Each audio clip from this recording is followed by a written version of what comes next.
Gaza में कौन जीत रहा है युद्ध, हमास या इजराइल? दुश्मन को कमजोर समझने की भूल ने युद्ध की दशा और दिशा दोनों बदल दी है। उदाहरण देखिए, हमास ने वीडियो जारी किया है, एक दो नहीं, इजरायली सेना को टारगेट बनाकर हमास उनका खात्मा कर रहा है। हमास का दावा है कि इस भीषण हमले में इजरायली डिफेंस फोर्स के 10 सदस्यों की मौत हो गई है। हमास के दावे में अगर रत्ती भर भी सच्चाई है तो इजराइल के लिए, प्रधानमंत्री बेन्यामिन नेतन्याहू के लिए ये एक बहुत बड़ा झटका है।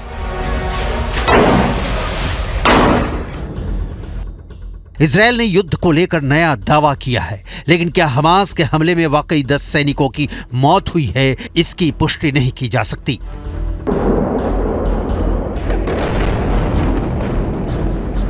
सवाल है कि मरता हमास आखिर जिंदा कैसे हो गया?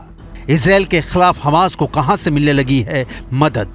इजराइल के खिलाफ हमास का क्या है नया प्लान?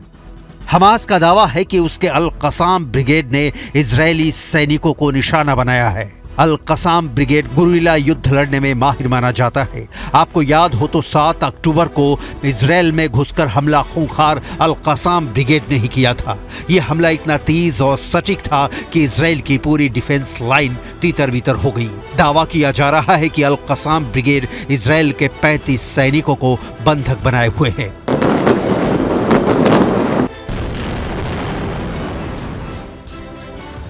अल कसाम ब्रिगेड हमास की सबसे खूंखार मिलिट्री यूनिट है। इस यूनिट में शामिल आतंकवादियों की तुलना आईसिस की क्रूरता से की जाती है। मोहम्मद दैफ, जिसे इजरायली सेना ने मारने का दावा किया है, ब्रिगेड का प्रमुख था।